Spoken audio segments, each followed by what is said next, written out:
to welcome all of you here again in this day that we will have the opportunity to talk with three fantastic people about inclusive sport. As you know, the session of today talks about inclusive sport, an opportunity not to be missed.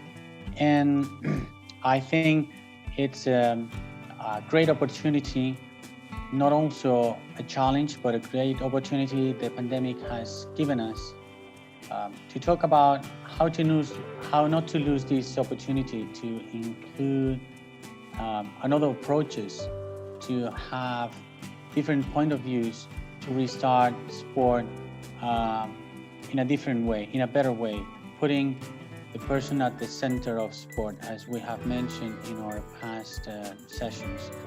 I think that this generation, those of us that are here on this call today, and those of us that work in this field, have been given a challenge, not just by God, but I think by the human person.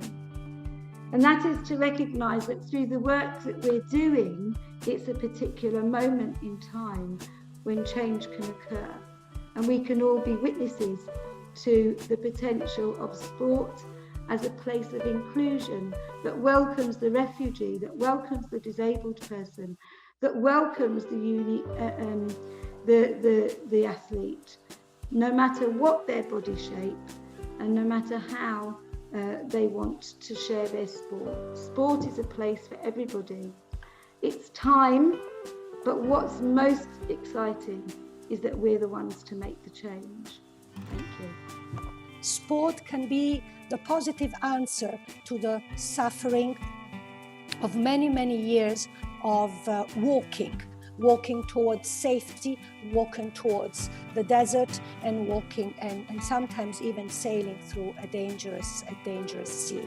I just launched some ideas. I won't take much of the time so that we have time for questions, but here are our kids.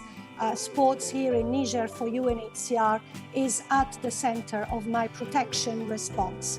And I'm also glad to conclude and say that I was part also of the making of the UNHCR IOC refugee team that will compete, we hope soon, next year in Tokyo. Thank you very much. Sport can create the encounter without blame, based on gift, to celebrate every single person in the human family. Nothing else that we have found can do that.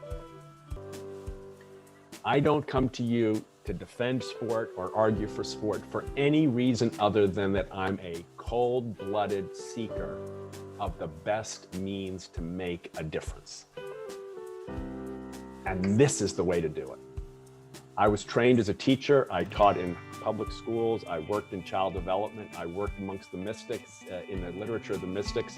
I looked over and over again at the question of how the inner life is changed. For me, it's on the playing field.